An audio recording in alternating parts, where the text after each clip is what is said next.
नमस्कार सभी को आपके अपने YouTube चैनल यूजीसी में आपका हार्दिक स्वागत है, हार्दिक अभिनंदन है। एचएससी के जो प्रीवियस ईयर के जितने भी क्वेश्चन थे उनकी हमारी सीरीज चल रही थी। अब से पहले 6 वीडियो हो चुकी है, ये हमारी 7 नंबर वीडियो है।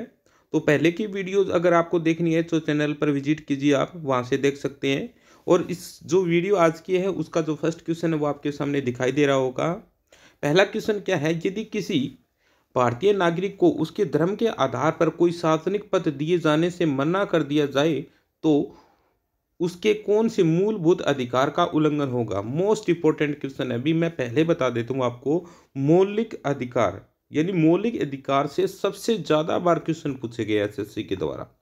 एचएससी के द्वारा सबसे ज्यादा बार अगर क्वेश्चन पूछे गए वो कहाँ से पूछे गए, मौलिक अधिकार से क्वेश्चन पूछे गए। मोस्ट इंपॉर्टेंट टॉपिक है। अगर पॉलिटी की अगर हम बात करें तो ये क्वेश्चन बारीकी से हम करेंगे। जो क्वेश्चन प्रीवियस ईयर आते हैं वो सभी करते हैं, और उसके बाद में जो उससे क्वेश्चन बनते हैं वो सभी हम करेंगे। तो पहला क्वेश्चन था, इसका जो राइट आंसर रहेगा वो समानता का अधिकार रहेगा। सबसे ज़्यादा इन दो क्वेश्चन में कन्फ्यूजन रहा था बच्चों को। ये एग्जाम मैंने भी दिया था, मेरे को ध्यान अच्छे से। इन दो ऑप्शन है वहाँ पे कन्फ्यूज रहा था, क्योंकि जो एग्जामिनर उन्होंने यहाँ कर दिया था। भी देखो, यदि किसी भारतीय नागरिक को उसके धर्म के आधार पर कोई सार्वजनिक पद दिए जाने से मना कर दिया जाए तो उसके कौन से मूलभूत अधिकार का उल्लंघन होगा। तो ये क्या था भी आपको पता भी होगा। अगर धर्म का जिक्र यहाँ हुआ है, लेकिन अगर धर्म के प्रचार की बात हो तब क्या धर्म की स्वतंत्रता का अधिकार का उल्लंघन होता। बट यहाँ क्या सार्वजनिक पद से मना कर दिया, तो इसके लिए क्या होगा भी, समानता का जो अधिकार है उसका उल्लंघन होगा।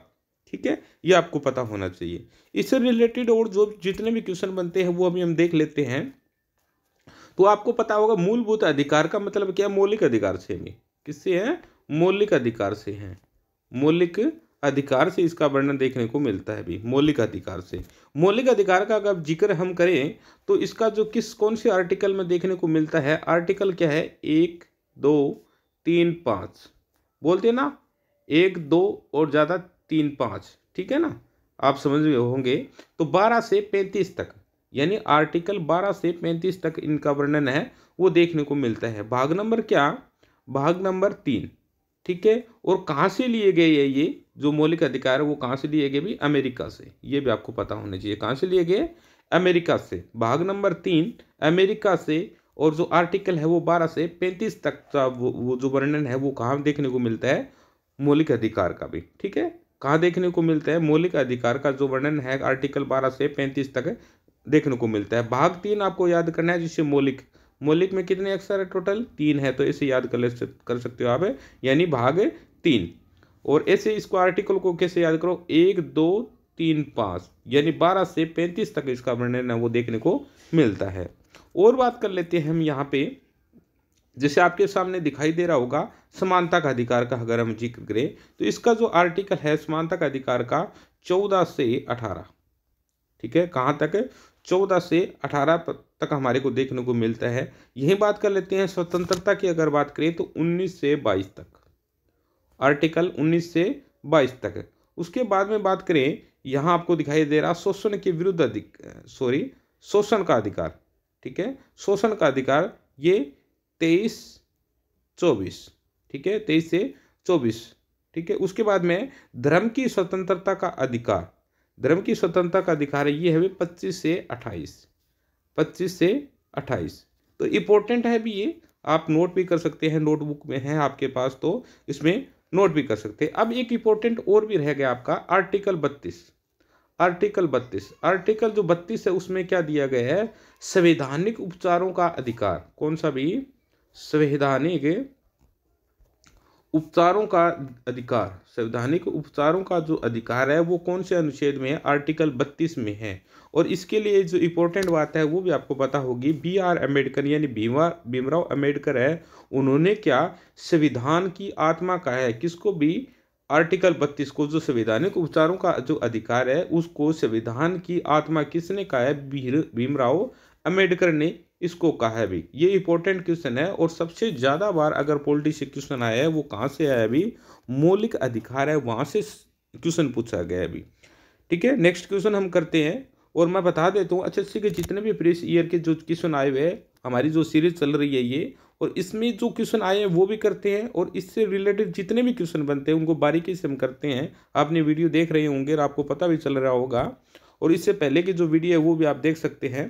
तो आपके सामने जो क्वेश्चन दिखाई दे रहा है, बांग्लादेश को भारत द्वारा दी गई 3 बीघा लीज, 3 बीघा लीज किसका भाग है? यानी 3 बीघा लीज है, वो जमीन दी गई है लीज के रूप में, भारत के द्वारा दी गई है, यानी बांग्लादेश को भारत के द्वारा दी गई, यानी बांग्लादेश को दी गई है अभी, और 3 बीघा जमीन है वो लीज के रूप में दी गई है। वो किसका भाग है? वो किसका भाग है भाई? पश्चिमी बंगाल का वो भाग है, ये आपको पता होना चाहिए। 3 बीघा जो जमीन है ये क्या है अभी मैं बता देता हूँ, ये 99 साल के लिए दी गई है भी। कितने साल के लिए? 99 साल के लिए, ये पता होना चाहिए। अब यहाँ बांग्लादेश की बात कर लेते हैं। तो इसको जो पहले क्या था, इसको पूर्वी पाकिस्तान बोला जाता था भाई। क्या बोला जाता था? पूर्वी पाकिस्तान। पूर्वी पाकिस्तान, जो वर्तमान में जो पाकिस्तान है उसको पश्चिमी पाकिस्तान बोला जाता था। ठीक है, इसको क्या बोला जाता था? पूर्वी पाकिस्तान इसको बोला जाता था पहले। ठीक है, अब सबसे ज़्यादा भारत की, यानी ये भारत है और इसकी सबसे ज़्यादा जो बाउंड्री लगती है, ठीक है, बाउंड्री लगती है, वो किससे लगती है? बांग्लादेश से लगती है भी। ये भी आपको पता होना चाहिए, क्वेश्चन ये भी बहुत बार पूछा गया है। यानी सबसे ज़्यादा बाउंड्री है वो किसके साथ बनाता है? बांग्लादेश के साथ बनाता है भी। और कितनी बनाता है ये? 4096, कितनी भी? 4096 किलोमीटर ये बनाता है भी। ठीक है, अब और भी कुछ क्वेश्चन है जो इंपॉर्टेंट बनते हैं इससे संबंधित, वो भी कर लेते हैं। ये मैंने बता दिया, भारत सबसे ज़्यादा सीमा बनाता है किसके साथ? बांग्लादेश के साथ। कितनी? 4096 किलोमीटर। ठीक है, इसकी राजधानी की बात करें तो क्या है भाई? ढाका। बांग्लादेश की अगर हम राजधानी की बात करें तो क्या भी? ढाका है। ठीक है, और इसकी बात करें, इसकी पीएम की बात करें, यहाँ के बांग्लादेश के जो पीएम है वो कौन है? शेख हसीना। कौन है भी? शेख हसीना यहाँ की क्या है भी? पीएम है। शेख हसीना यहाँ की क्या भी? पीएम है। ठीक है, उसके बाद में पश्चिमी बंगाल है। इससे जो पहले की वीडियो मैंने ये करवाया था, खेलो होबे जो है वो जो नारा है वो किससे संबंधित है? पश्चिमी बंगाल से संबंधित की भी क्वेश्चन यहाँ से पूछा गया था। सीएम पूछ ले पश्चिमी बंगाल की, कौन है? ममता बनर्जी है। और यहाँ की गवर्नर की बात करें जो जयदीप धनखड़ है, यहाँ के भी जो गवर्नर है वो कौन है? जयदीप धनखड़ है। इससे इंपॉर्टेंट और भी जो नेक्स्ट क्वेश्चन बनते हैं वो भी हम देख लेते हैं। नेक्स्ट क्वेश्चन, जो हमारा नेक्स्ट क्वेश्चन बन रहा है वो आपके सामने है। भारत में नेशनल ग्रीन ट्रिब्यूनल स्थापित हुआ कब हुआ था? 2010 में। ठीक है, नेशनल यानी राष्ट्रीय हरित, नेशनल से क्या बन गया? राष्ट्रीय, ग्रीन से क्या बन गया? हरित, ट्रिब्यूनल से क्या बन गया? प्राधिकरण, स्थापित से क्या? अधिनियम। यानी राष्ट्रीय हरित प्राधिकरण अधिनियम है वो कब हुआ था? 2010। और ये संबंधित किससे? यानी पर्यावरण से संबंधित जितने भी नियम बनाए थे इसी से बनाए जाते हैं भी।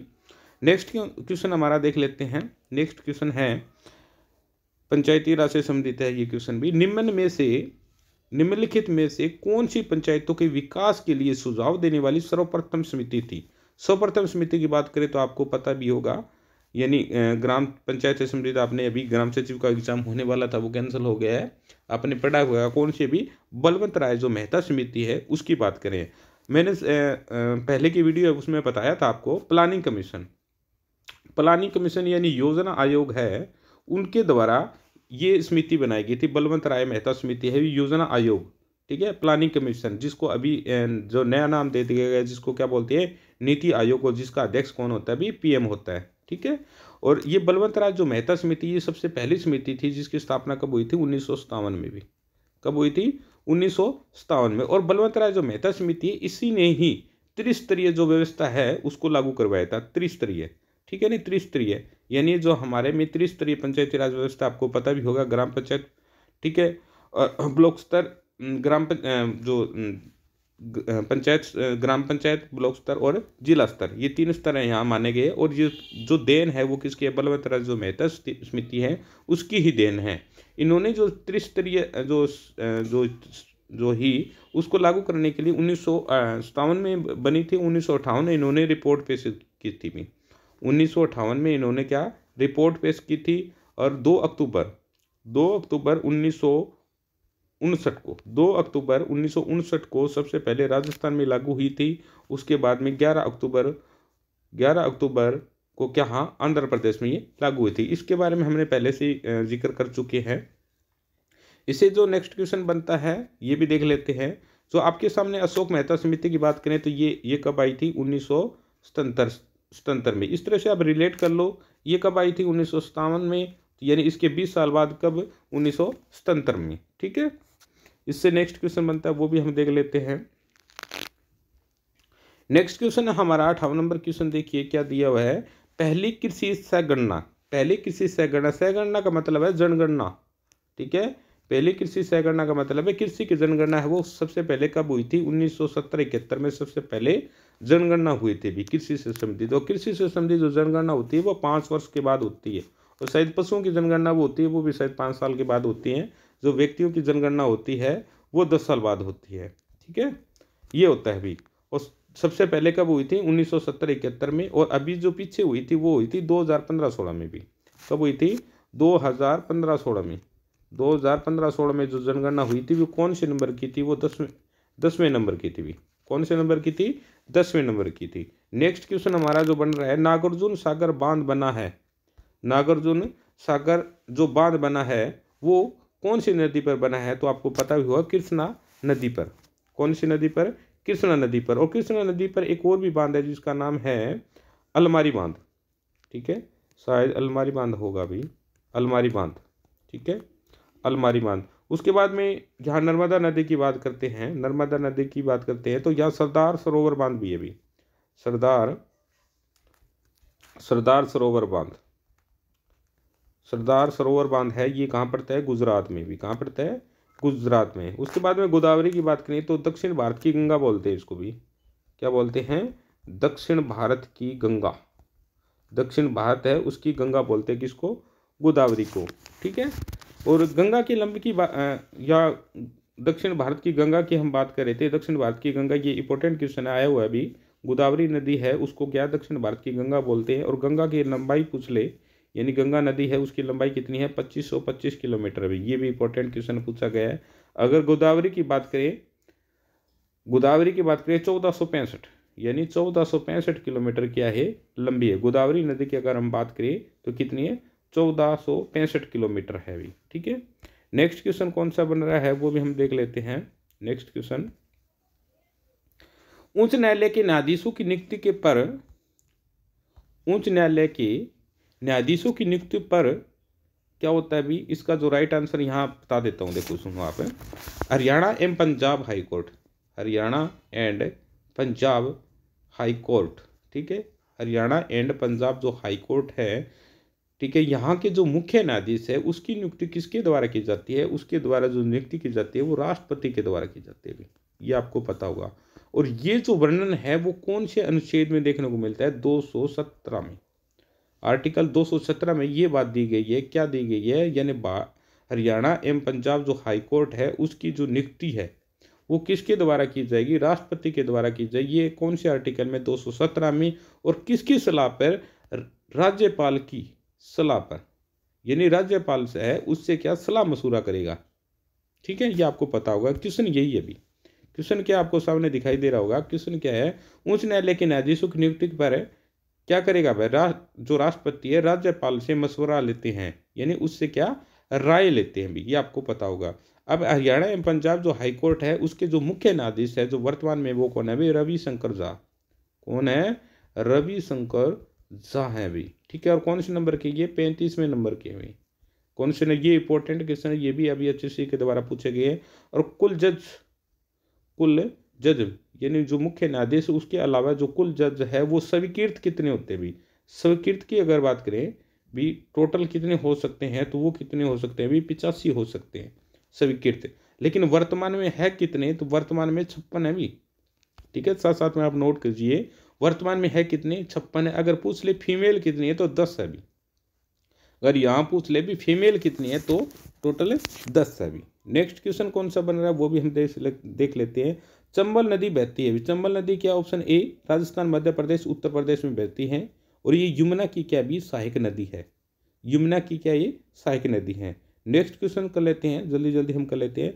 पंचायती राज से संबंधित है, पंचायती राज से संबंधित आपको पता है, अभी हमने क्वेश्चन किया था, किससे संबंधित है? बलवंत राय मेहता समिति है उससे संबंधित है भी। और वो कब आई थी? 1957। अभी पीछे करके आए हम। बलवंत राय जो मेहता समिति है वो कब आई थी? 1957। इन्होंने त्रिस्तरीय पंचायती राज व्यवस्था है उसको लागू करने का प्रयास किया था उनके द्वारा ही लागू किए थे। नानावाटी जो है वो किस तरह गोधरा कांड से संबंधित। अभी नानावाटी आयोग है वो किससे है, गोधरा कांड है उससे संबंधित है, गोधरा कांड। और गोधरा कांड ये कहाँ हुआ था, गुजरात में हुआ था, और जो हिंदुओं को मार दिया था उसमें भी गोधरा कांड। ठीक है, उसके बाद में लिब्रान आयोग है, इस ये कहाँ से है, ये बाबरी मस्जिद से संबंधित है। अभी कहाँ से, बाबरी जो मस्जिद है वहाँ से ये संबंधित है अभी। और उसके बाद में शाह आयोग है, ये किसे, जे.सी. शाह, आपने पढ़ा होगा हरियाणा जी की अगर आपने पढ़ी है तो आपने देखा होगा जे.सी. शाह आयोग, जिसके द्वारा हरियाणा राज्य की स्थापना की गई थी शाह आयोग के द्वारा। वो क्या है, जे.सी. शाह, यानी जे.सी. शाह। ठीक है, इसके अध्यक्ष थे।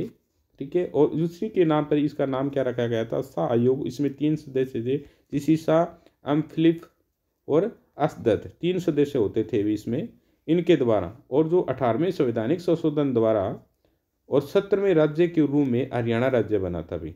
ठीक है, कौन से संवैधानिक संशोधन, 18वें संवैधानिक संशोधन द्वारा और 17वें राज्य के रूप में हरियाणा राज्य बना था। और ये पंजाब से अलग होकर के बना था। कब बना था ये सभी को पता है, 1 नवंबर 1966 को बना था। और जो हरियाणा था उसको पंजाब का कितना प्रतिशत हिस्सा मिला था, 35.18% जो एरिया है वो मिला था भी। ठीक है, okay, thank you, have a nice day. अगर वीडियो आपको अच्छी लग रही है तो वीडियो को लाइक कीजिए, शेयर कीजिए, कमेंट कीजिए, और जो भी आपको सुझाव देना चाहते हैं वो कमेंट बॉक्स में दीजिए भी। ठीक है, ओके, थैंक यू, जय हिंद, जय भारत।